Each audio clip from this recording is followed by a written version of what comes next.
Welcome back to the Game Dev Show. This is Warren Spector's part 2. Last week we discussed the journey of his career up to the other side, and this week we're looking at what's going on at the moment and bigger picture things like the future, and like get Warren's perspective on some of the industry's talking points at the moment. How you doing, Warren? I'm doing great. Excellent. Let's just dive in. Tell us about the other side. Well, when I left the University of Texas, I didn't know exactly what I was going to do. I thought about doing another startup, and that was kind of my plan. But I was also at that point advising Paul Neurath, with whom I had worked many years ago at Origin. I worked with him on a game he did called Space Rogue. And then he founded Blue Sky, which became Looking Glass. So we worked on several projects together. And he had started OtherSide. And I was at a meeting with him with a potential funding partner. And he just sort of casually said, I got the rights to System Shock back. And I looked at him and said, wow, you should let me do that for you. And I was kind of joking. And he called me back a few weeks later and said, you should do that for me. And so I joined him. We are nominally partners. We are founding partners together, and we work very closely together to determine the direction of the company and all that stuff. And so I said, as I have said many times, I'm not willing to move to Boston, where your office, your studio is located. And as so many people have said, perhaps foolishly, okay, build an Austin office for us. That's what I did for Looking Glass. That's what I did for Disney. And now I've done it for OtherSide. So that was how it started. And I worked on System Shock for a while. It's so cavalier. Do you want to work on System Shock? Yeah, I'll do it. I haven't got a lot going on at the moment. It was pretty cavalier. That's a good word for it. But that's one of the joys of being part of a startup. At that point, OtherSide didn't really exist as much. And so I was able to get in on the ground floor. And like I said, we are partners. So it was easy for him to make the decision because he was just starting up. And it was easy for me to make the decision because I was kind of between things. It sort of happened. I have to say, I am the luckiest human on the planet.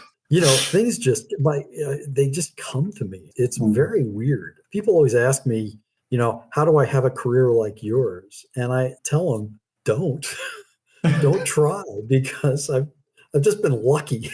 Oh no, I think you've been very modest. I think it's weird. The industry is quite ancestral at certain levels, I think. I say ancestral is probably not the best word, but it's very, a lot of the people you refer to in the first season speak about one another, right? And it's almost not like the founding fathers, but it's very there is this community within a community at that level of 30 plus years, which is extremely endearing. But I think obviously a big part of that, you can't just go on legacy. It's obviously how the work and the projects that you've produced and what heavily influenced, System Shock, Deus Ex, Thief, Wing Commander, Ultima, all of these titles are prestigious, So one thing I was going to ask you, and obviously I know we're not going to talk about System Shock 3 in any way, shape or form, but which breaks my heart, but what I would love to maybe know. Later. Maybe sometime down the road. How's the development process changed from System Shock 2 to just System Shock 3? Because there's a big gap there. Yeah, it's everything's changed at some level. Back in the day, I can't believe I have to say that, but we were making it up as we went along. Nobody knew anything. There was essentially no development process. Process was an alien word. it was just about hard work and a tiny team, tightly bonded, working ridiculous hours, arguing. Feature creep was a feature of our non-process. On System Shock, I remember a couple of things. Harvey Smith was the lead tester on the first System Shock game. And I remember going down to QA at 2 a.m.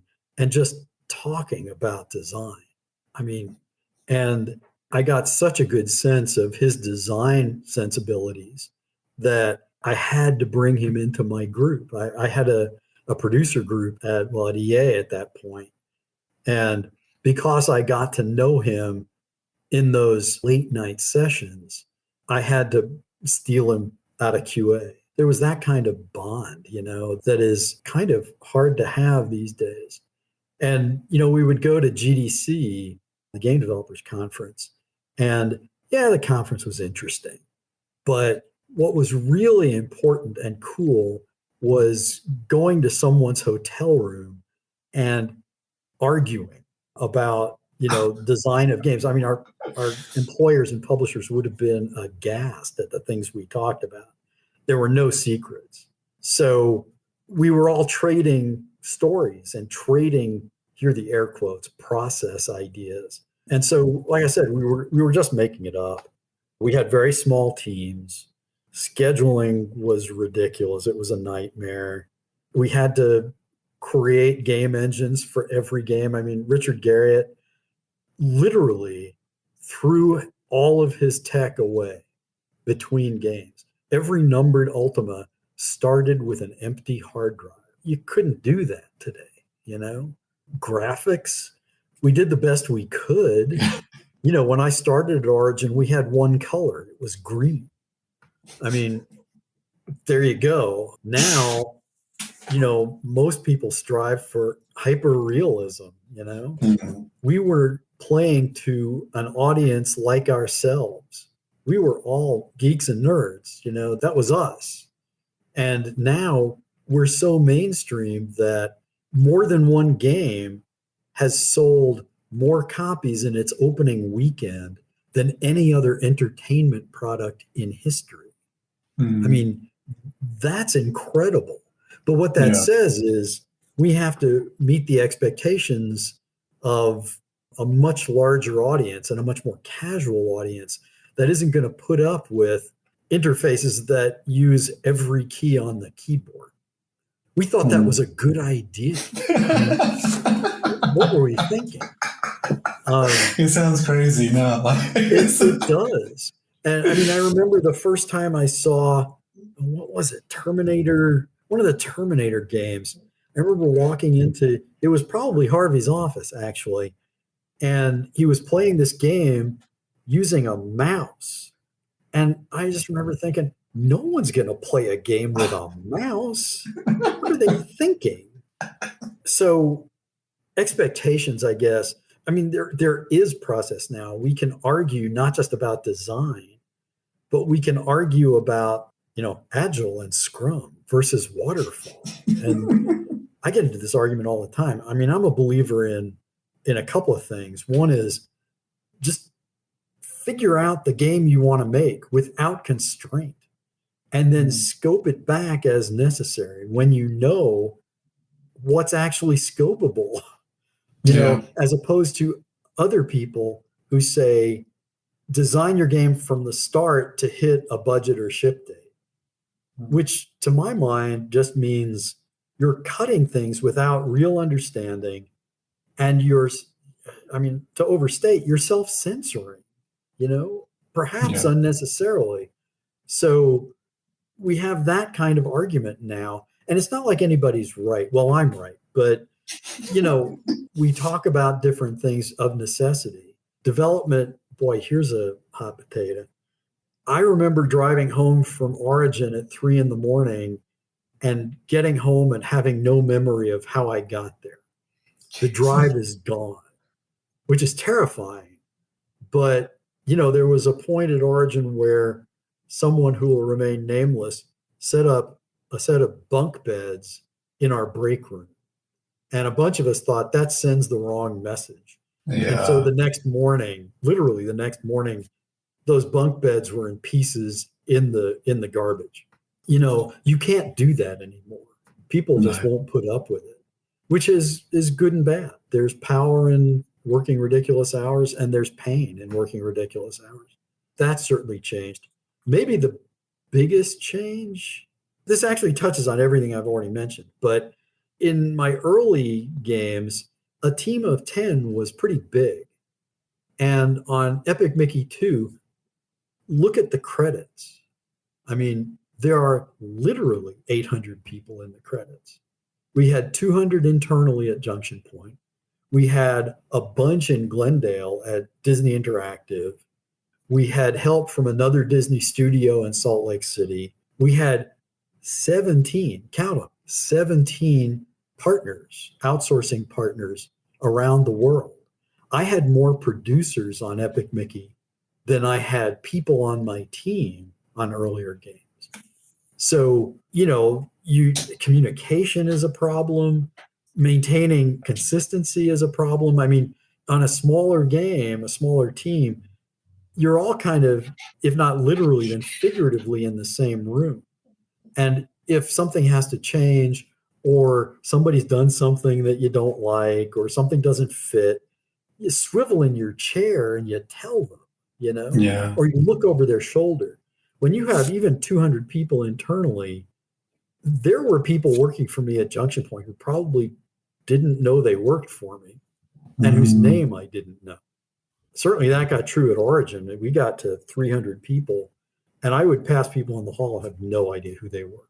So you can imagine communication and keeping people on the same page is ridiculous. I mean, one of the things that I've lectured about and I taught was the concept of what I call the creative box. That is my term. It does not exist generally. If you say it, people in the industry won't know what you're talking about. It's basically setting up constraints within which everybody works. It's, hey, folks, here's the game we're going to make at sort of the mid to high level. As long as you stay in that box, do whatever you want. I will never tell you, make that pixel blue, not green. I will never tell you that that system is being implemented incorrectly.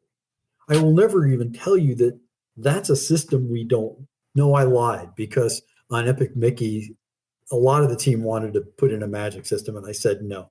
By and large, that's where team freedom comes from for me. But you all have to be pulling in the same direction, making one game. And that was easy back in the day. Now it's very hard, especially when people won't read.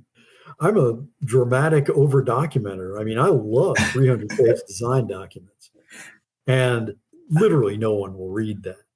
I have a specific philosophy of design, of what games should be, and I'm committed to that. If it ever comes to the point where I can't make games that express that philosophy, I will stop making games. I have no interest in doing anything else. And I have a mission statement that I've shared with my teams at every studio I've run for many years now. And it started out as a 12-page document, which no one would read. So I wrote an 8-page version that no one would read, and a 4-page version, and a 2-page version. And finally, I wrote a 1-paragraph version of my mission statement, and no one read it. So I boiled it down to 2 words, which were, and I still use this and I believe it, it's Playstyle Matters. How you decide to play the game should have a real difference in the experience. It's a very D&D idea, I mean, frankly, one of the most fun things about playing D&D is confounding the dungeon master, doing something that just gets their jaw to drop and go, I didn't plan for that. I'll have to make something up real quick. And that's what Playstyle Matters means. It's that players surprise not only themselves, but they surprise us as developers. They do things that even we didn't know were possible or would work. And the funny thing is, I got the word, there are these things you stick on walls like posters and letters. I don't know how they work, but they, like static electricity or something. And I had the words Playstyle Matters printed up in foot tall letters. I put those up all over the office. And the team there was almost a rebellion because they all said, we know this. This is obnoxious. Why did you do this? And being stupid, I said, if you know this, why aren't you doing it? Oh, no. Which was not a good thing to say. But I often let my tongue get ahead of my brain. That's the bottom line. I mean, getting everybody making the same game is really, really hard now. That's probably the biggest difference with a team that big and budgets that big. You can't take chances. You've got to make a coherent game. Yeah, really hard. Do you think it's lost some of the intimacy in the creative process? Yeah, absolutely.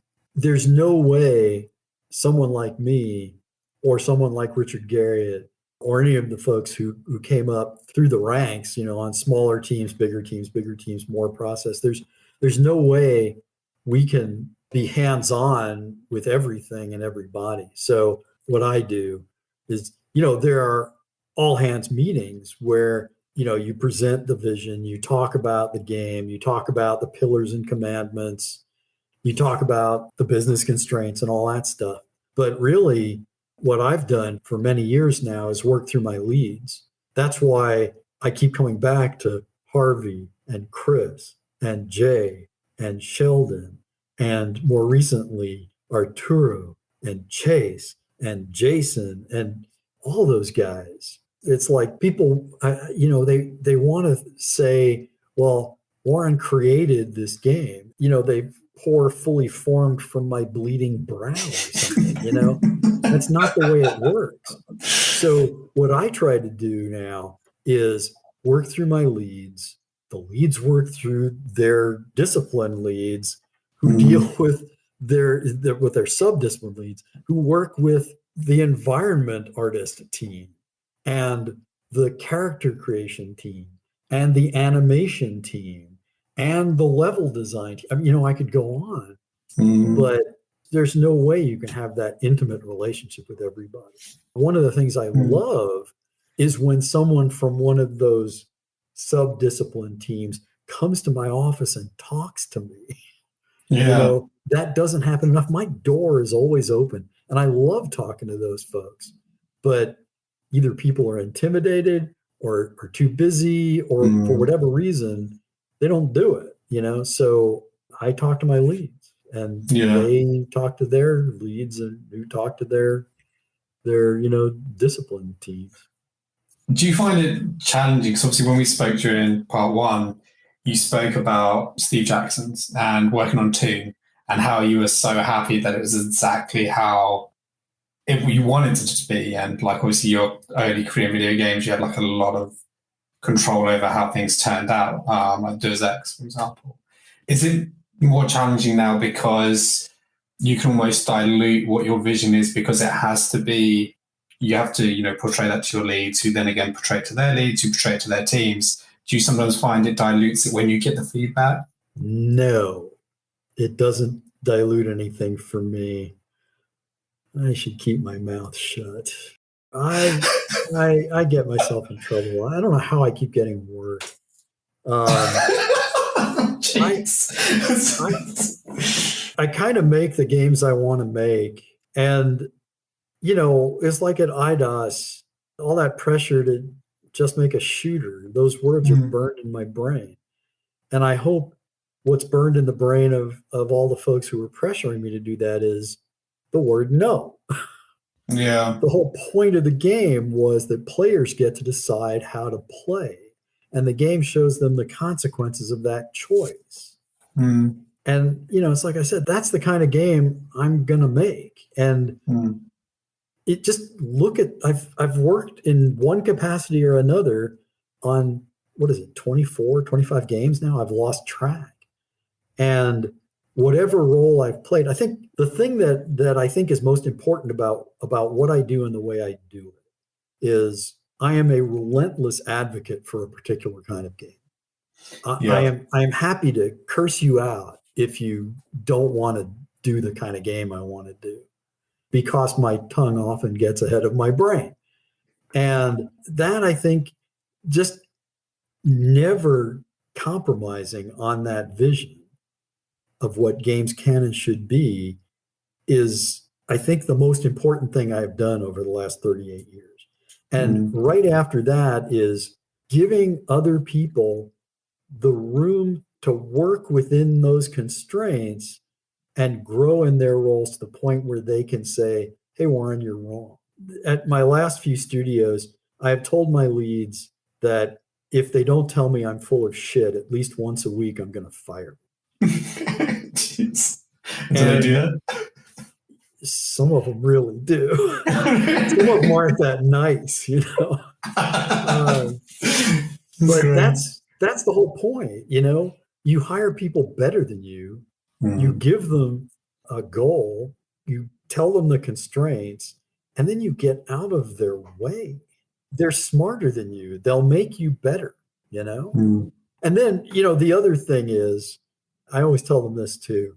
Yes, you are empowered to do whatever you want within the constraints that I have laid out.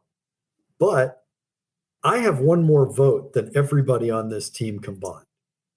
So I can always say, no, we're not doing that, or that's wrong, or that's not good enough. But if I ever have to use that extra vote, it's my failure, not yours. And so far, I have very rarely had to use that vote. Very, very rarely. That's a great practice. It's interesting, isn't it? Because you mentioned, like, obviously, you know, you do this because you make the games you want to make, otherwise you wouldn't do it. And it's interesting. And I don't know what genre you would call, like, System Shock's almost, it could be loads of things, right? Like, it could be horror, survival. I tried playing System Shock 2, and I was just too scared, like, you know, the monkeys and the robots, and it was just too much. But things like System Shock, Deus Ex, and Thief, and I know your, like, influence over them as, you know, IPs varies greatly, you know, but you're heavily influential in the development of each of these titles. But they are very similar. They do have this, like, environment where the player, it's about player choice and player experience, and, you know, it's almost like a book, but the player's reading back the book to you. And what is it about that genre that really draws you to it? First of all, a lot of people don't like the term immersive simulation, but I love it. Okay. And no one has come up with anything better. So I sometimes call them ImSims, so people don't get upset with me about saying immersive simulation. But that is the genre. That is the thing that links literally every game I've worked on, from the early Ultimas up till, you know, today. That's the genre. There's a whole talk about genre too. Oh my God, don't get me off on that. Okay, so that's part one of my answer. Part two is, it's particularly true on Deus Ex, and less so on some of the other games, but it's still true on all these games. One of the things that defines immersive simulation for me is not very sophisticated, but it's the idea of genre mashup. At some level, immersive simulations confound marketing people, which is kind of cool, actually. But, you know, Deus Ex, it empowers players to play the way they want, because the first thing I thought about was, I want to make a game where you can fight, sneak, or talk your way past any problem. It was that simple. So it's shooter, stealth, role-playing, you know? That's what Deus Ex did at some level. We had a deep enough simulation, which is a big part of it, where the world was a tool, not just a movie set, not just a backdrop. You know, you use the world, you use the things in the world and interact with them in logical but not predictable ways. I mean, that's kind of the essence of it. And out of that, you get secondary effects, like I blow this thing up and that blows this thing up, which opens this door, which, you know, attracts more enemies because you've made a lot of noise, which wasn't your original intent, but it was the ultimate logical effect of shooting that first explosive barrel. So that genre mashup and a tool and characters and NPCs that attend to what you're doing and respond specifically to that, not in the way that we intended, but the way that the simulation demands. Okay. And all of those games, I mean, like I said, from the early Ultimas, they've all done that to some extent. The goal is to do it a little bit better and a little bit deeper and a little bit more compellingly each time. The interesting thing, you said choices. I get that a lot, that, you know, your games are about choice. That's true as far as it goes. But then some people get to choice and consequence. And not that I'm bitter. I think I said those words before Peter Molyneux did, but that's another story. That's interesting and correct as far as it goes. But there's one more step that most people don't acknowledge, don't do consciously, or don't do at all, which is recovery. I don't mean to get all geeky here, but for me, immersive sims and games that I like to make are about choice, consequence, and recovery. Okay. You make a choice that has a consequence, but what if you don't like that consequence? What if that damages your game? What if that negates the idea that your playstyle matters? Okay. So you have to let players say, wow, I didn't want to do that. I didn't want that guy to hate me. Or I didn't want that faction to stop giving me missions. Or I didn't want to blow up all of the ammunition in this dump. You have to let players pull back to get back the game they want to play. It's like there are other games that I won't name where if you fail a stealth attempt, the rest of that mission, if not the rest of that game, is you playing a shooter. And not the whole point, but another point of this kind of game is you really do find your own fun. You know, you say to the game, sort of figuratively, this is the kind of gameplay I like. And a game that doesn't offer recovery says, screw you. You know, you failed, you're playing my game now. And the games that I have championed are all about saying, I'm going to get off the stage and make sure you're on it. I'm going to let you find your fun.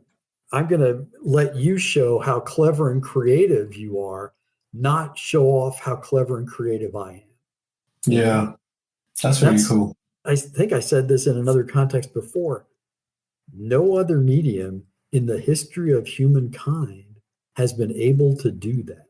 We turn every player into an author, the author of their own experience. Yeah. And what's more powerful than that? I mean, nothing. So that's why I do what I do. It's interesting, isn't it, with the recovery side, because obviously you have like the roguelike, which is growing in popularity. You make a mistake and you start again. It's almost like a bit of a relapse in some ways. It reminds me of like back on the Master System, you know, 2D platformers where you had 3 lives. You didn't have a save. You had to finish the game in one sitting. Otherwise, you would be turning your console off, turning it back on, and trying again. And it's interesting how that's become its own genre for people who want to have consequence, which they can't recover from. And it's really interesting that you're right. Like, I do think that people don't think about recovery because actually it does feel in some ways like game design has lent more towards consequences absolute, but actually there should be a window for players to say, yeah, maybe that wasn't what I was wanted to do. Like you would in real life, right? You go and buy something in real life, then you're actually like, do you know what? I actually don't need this. You take it back, you have your money, and then you spend the money on a different item. Obviously, that's a terrible example, but it's very interesting because choice and consequence are always discussed, but never recovery from consequence. Yeah, there are about 10 things in that simple statement. Holy cow. One of the interesting things about recovery is there's an art to it. If you make recovery too hard or take too long, you lose players. Yeah. If you make it too easy, it means that the consequence was irrelevant. Mm. So there's a real balancing act there. I mean, frankly, that may be the real art in making this kind of game, finding the balance between consequence and recovery. So that's pretty cool. One thing I have to say, though, I really have a tendency to overstate to make a point. And I have to be clear that it's not for me to tell other developers what kind of game to make. And it's not for me to tell players what kinds of games to play and like. It's just that this is hugely important to me. And as long as there are enough people in the world who agree with me that I get to make another game, I'm a happy guy. Okay. Yeah. But there are plenty of developers who think I'm nuts. No, it's interesting because I've always thought that the immersive simulation ethos, I guess, is the most mainstream thing in the world.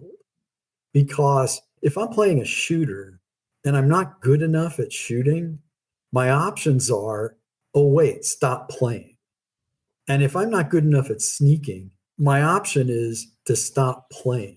But in a game like Deus Ex or even Epic Mickey, which people didn't see the immersive simulation qualities in that game, probably because it was a Mickey Mouse game and they couldn't admit that they wanted to be a mouse for 10 hours.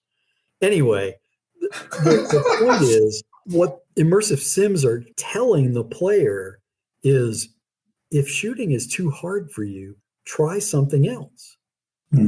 If sneaking is too hard for you, try something else. If going in the front door is too hard for you, try the back door, you know? Yeah. And that always seemed like the most mainstream idea in the world. What I see happening now is more of a move towards, I guess, puzzles, a word you're not allowed to say at my studios, by the way. Problems and challenges are what we create, not puzzles. I see more and more games where if you move forward like a shark, you win. And I think there's a reason for that. And it gets back to something I said earlier. We are a mainstream medium now. And immersive simulations actually require you to think. Their cadence is very different than other games. It's, okay, get to an observation point, stop and observe, identify the challenge, make a plan, execute, identify the consequences, deal with the consequences. You can't see, my hand is moving at each step here. It's a very staccato rhythm as opposed to the smooth rhythm that most developers go for. And what that implies is, wait, I have to stop and look at something. I have to assess a situation. I have to decide for myself how I'm going to deal with it. Then I have to go and execute the way you would in other games.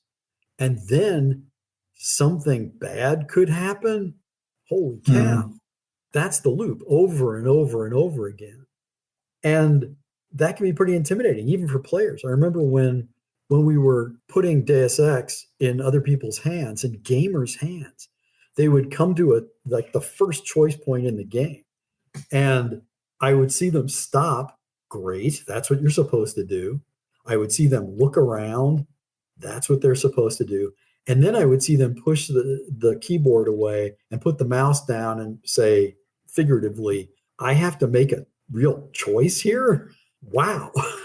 It's intimidating. And for a mainstream medium, puzzles and the joy of skill use are probably more in line with the mainstream, frankly. I was going to touch on something you said, when you're talking about player has to decide, say you're not good at shooting and you decide to sneak, and then if you're not good at sneaking, then you can talk.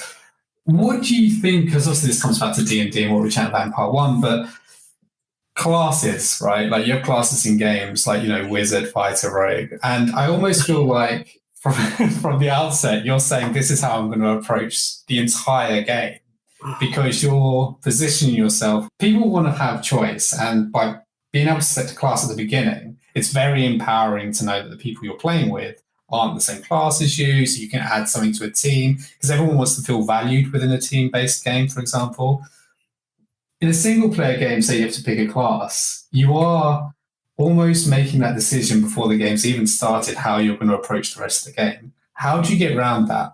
Boy, is that a great question and a great thing to think about. I think about that a lot. In my dream world, in which we do not live, by the way, I would do away with character classes. One of the ways in which I think we can and maybe should move away from D&D is in the simulation tools we use to create an experience. Gary and Dave used the best tools at their disposal to create a simulation. Strength, dexterity, intelligence with, charisma, all that stuff. Those abilities, those basic abilities with a number attached to them, using die rolls to determine the outcome of a choice.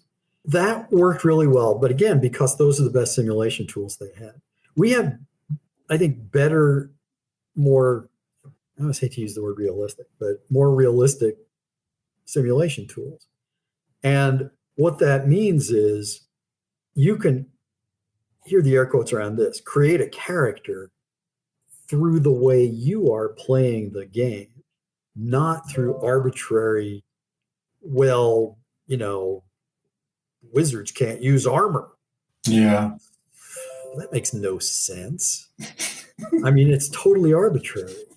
And so in my heart of hearts, I would rather take advantage of player expression so each player's character reflects them. Yeah. Your choices, what I want is your choices to be more about you as a human being outside of the game than about how your squidgy little 64 pixel tall avatar doll puppet would do things. So I'm not a huge fan of character classes, but having said that, immersive sims are work and they require thinking. And anything you can do to give players a shortcut to make it a little bit less work and help them with that thinking is a good thing. Okay.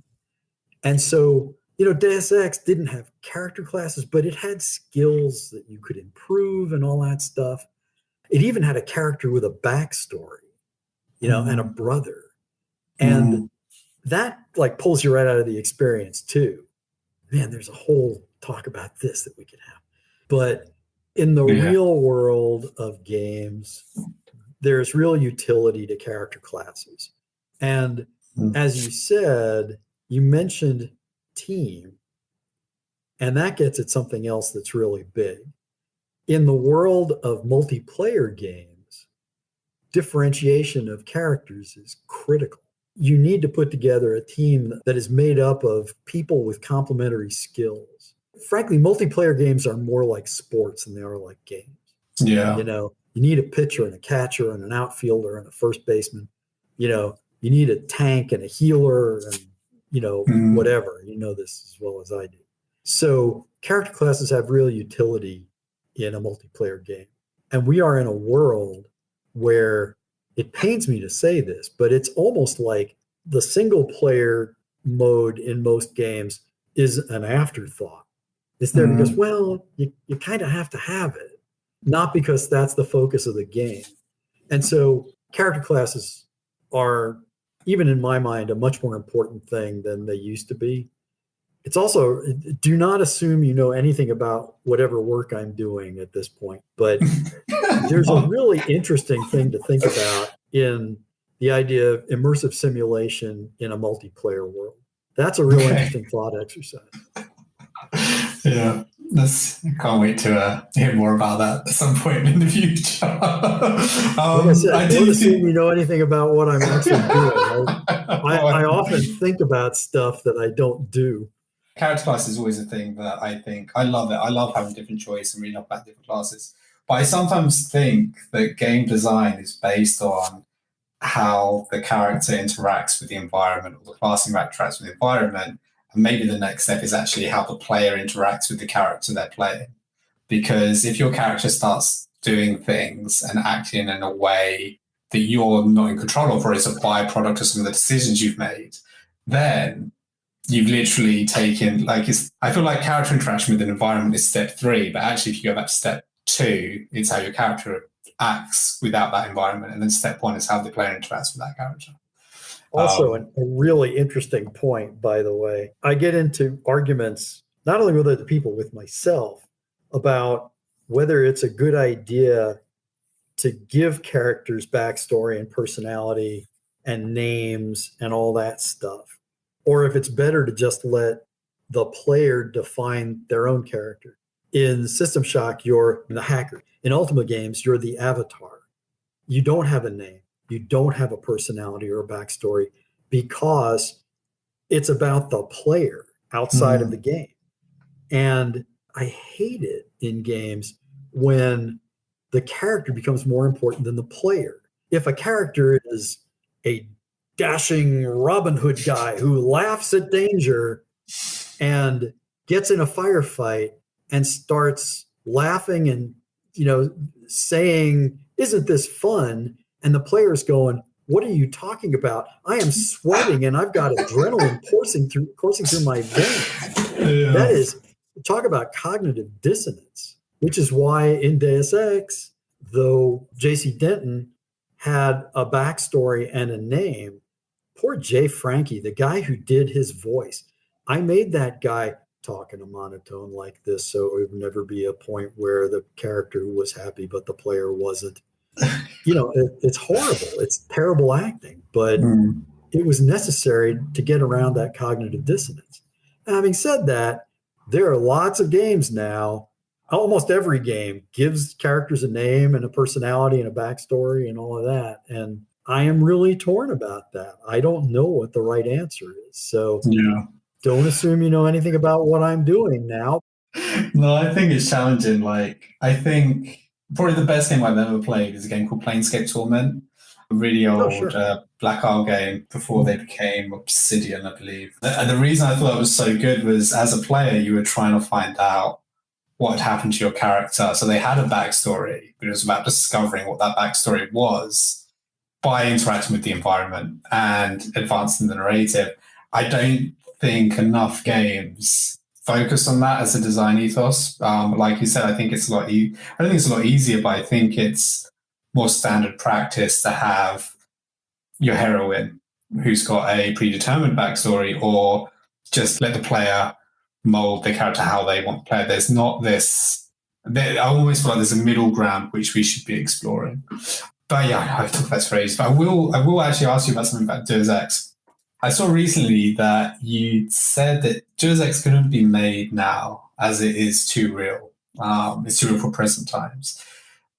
And it's very true, right? Like, if anyone's played Deus Ex, you can see there's a lot of parallels and why it'd be quite challenging to make a game like the same game now. Do you think that developers should be doing more within their worlds, their narrative and their design decisions, to positively affect our world, considering how influential games is now and how many people they reach now? Or do you think that detracts from what games offer at their core, which is escapism? Well, escapism is an interesting word because it isn't enough to say the player is escaping into another world. I think it's also important to think about what the player is escaping from, and having your game talk about that too. Again, this is just me. If you want to make a puzzle game, go right ahead. I play puzzle games too, The key is games can do anything any other medium can. And, there are movies that, hear the air quotes because escape is a trigger word for me. But Really there are movies that are nothing but escapism, And there are movies that make really deep, radical statements about, humanity and the state of the world. And to try and pigeonhole games into one of those buckets, I think is a huge mistake commercially, but also for the growth and maturation of the medium.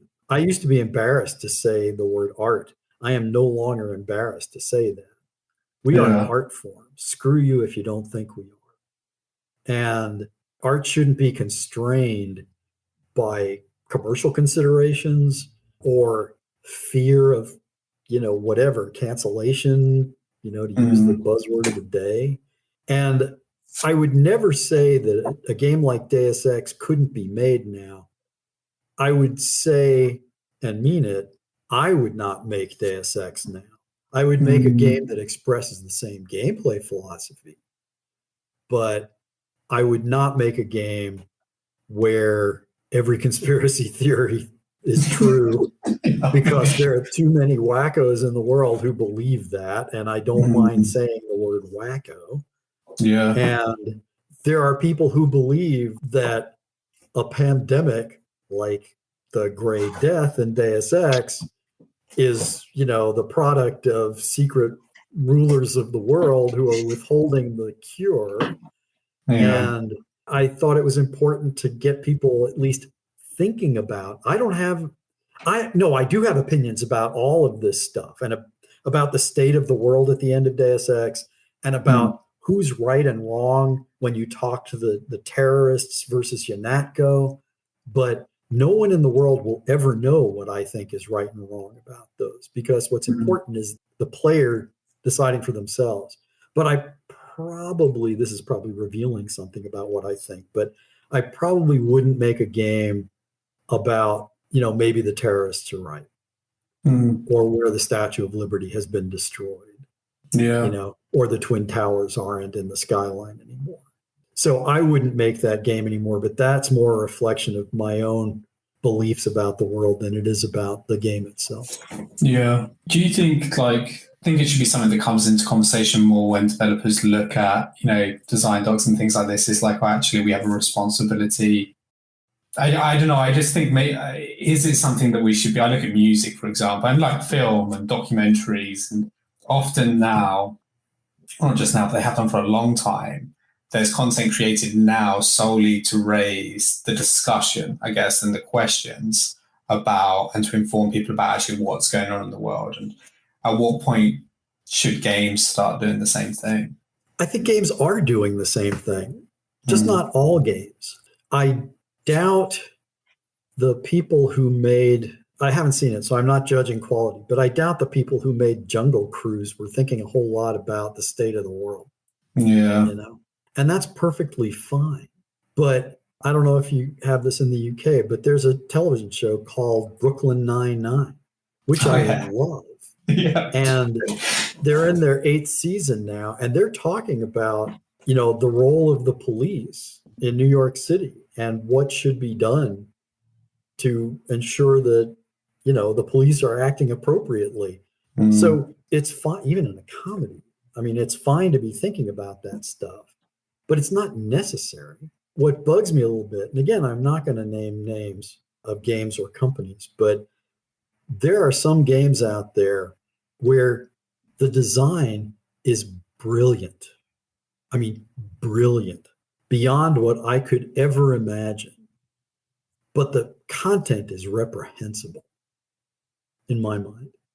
Yeah. And that's what bugs me. When developers don't think through what they're doing or decide that what they're doing doesn't matter. I'm not big on transgression as a narrative element. And especially, in the same way that I was really tired of doing fantasy and science fiction games at one point, I am now tired of making games that even allow killing, grimness, grim, horrible, cynical. The world is gray and terrible. I'm just sick of it personally.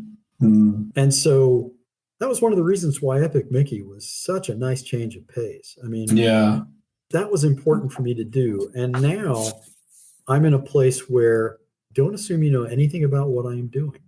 I would love to do something that does one of two things. Either there are no guns in it at all, or there's one gun on a mantelpiece with one bullet in it.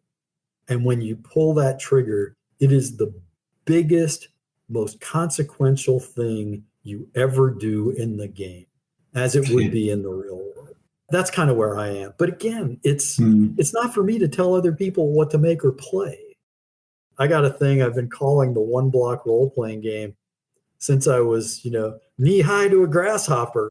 I don't know exactly how to make it, and which is why I haven't done it. And no one's been foolish enough to offer me the money to figure it out. So maybe someday, I don't know. But that would have one gun. Do you know what's interesting with that, though? That, like, obviously that contradicts that design philosophy of recovery, choice, consequence, recovery. Maybe but not. You need context behind the idea to know how you would use that. It might be a 3-minute experience. Like, everyone would probably use the gun straight away. Experience. I do know a lot more about it than I'm going to say, that's for sure. It would not be a 3-minute experience. What I'd like to wrap up on is just like a summary of what because obviously you've been in the industry for such a long time and you've got this fantastic legacy. What do you think of the games industry at the moment? Like, based on everything you've seen over the last, 30, 40 years, the good, the bad, the ugly, like, just your summary of where it is and where you think it will or it should go. Maybe they're different.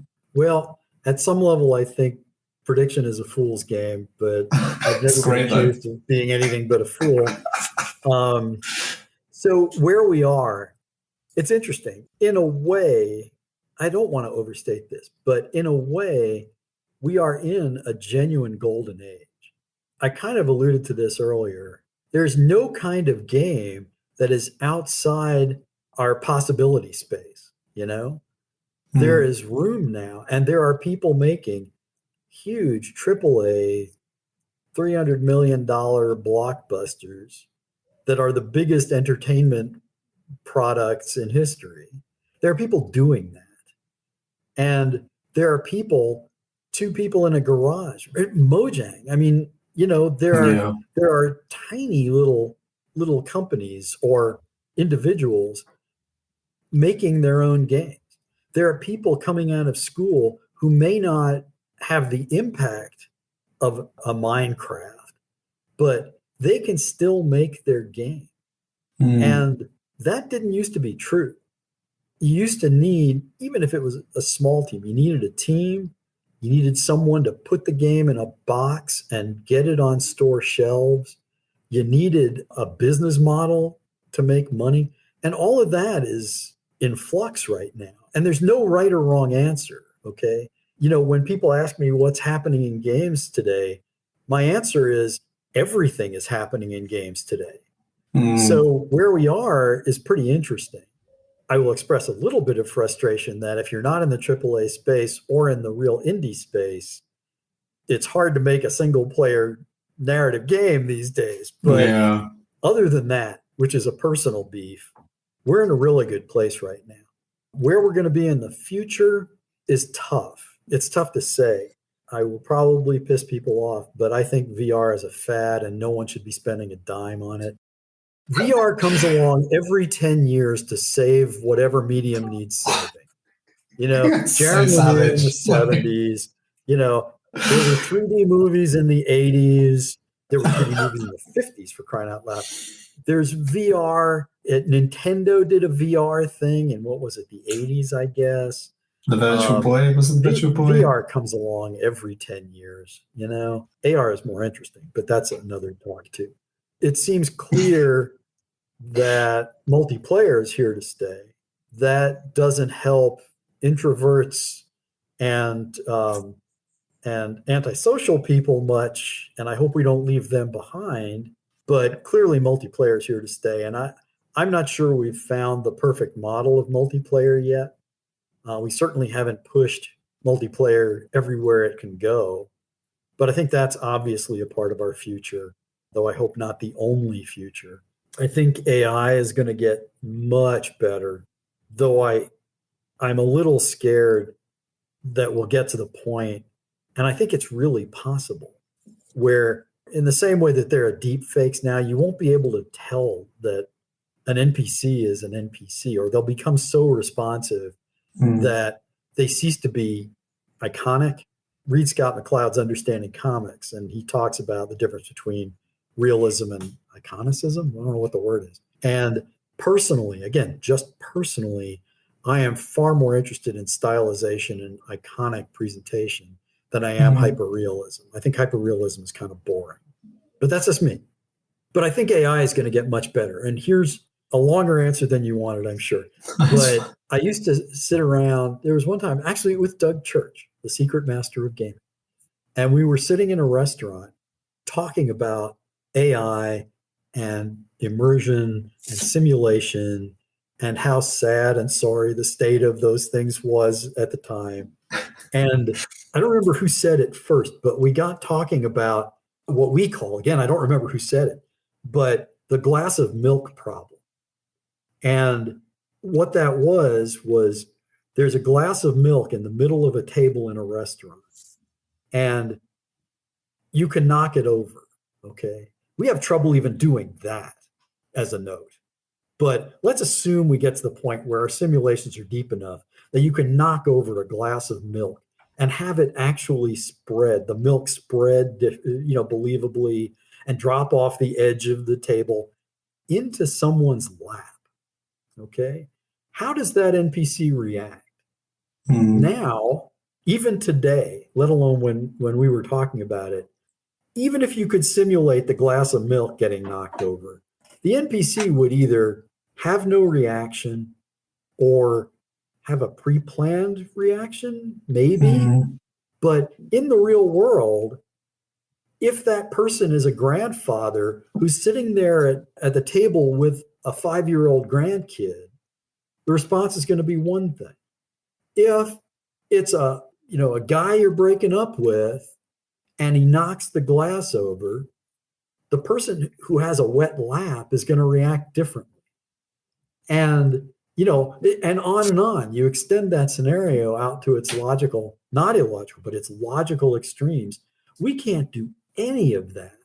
And my hope is we get to the point where our AI is smart enough to deal with that simple situation, extend it out to all of the situations in a simulated world, that we can provide for players.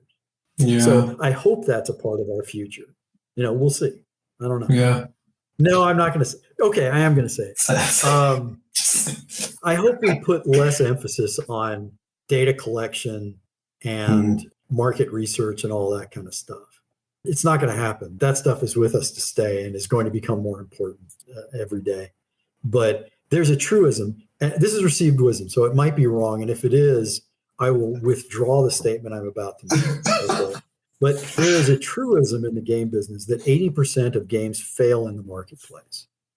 And that's despite all of the market research and the data collection and the play testing and all of that stuff.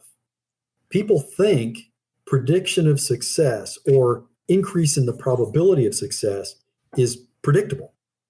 And my comeback to that is, if as someone who doesn't do much, has not done much of that, let me rephrase that, because we're in a world where I'm going to do it. Okay. But if I had an 80% failure rate, I should be fired and I should never be allowed to work again. Letting creative people do what they want to do could not result in a worse outcome than an 80% failure rate. I mean, I just don't understand why people don't see the logic of that, unless I'm completely wrong and 80% of games succeed. I don't know, Do you think the statistics wrong? Do you think like that 8%, do you think that's wrong? I think the hard thing at the moment is like, because of how open source game development's become with like Unity, and I know we spoke about this in part 1, but because you've got like, it's so much more accessible now, you have a bulge of titles, like thousands and thousands of titles going on Steam every year.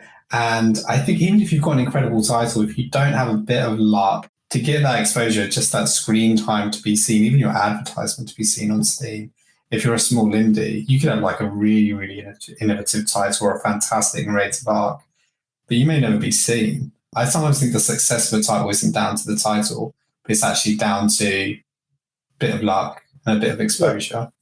Yeah, luck is huge. I mean, I said, we're in a golden age.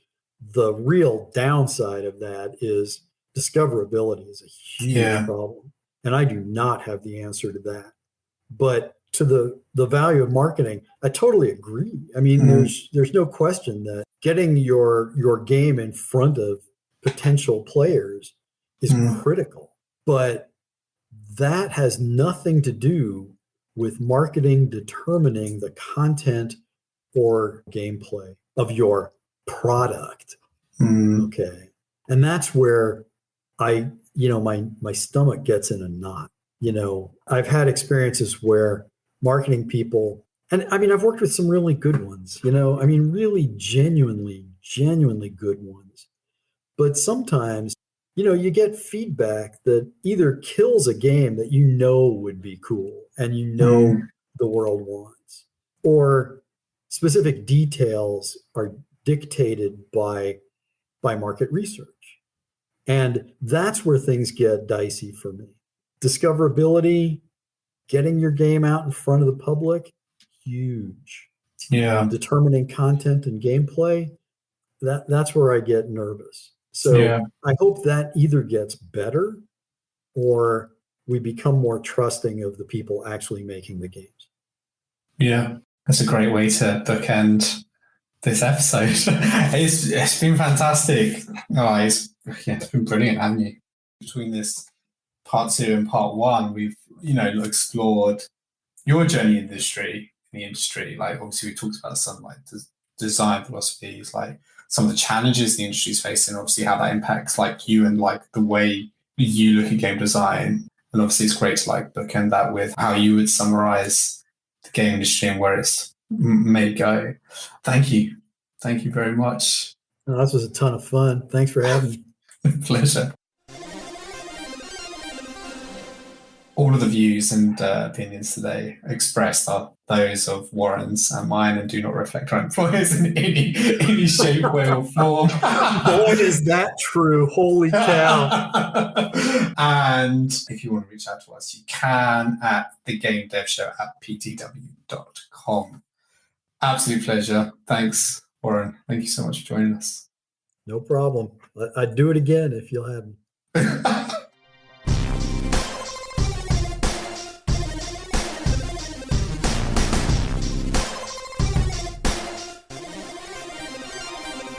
Game over.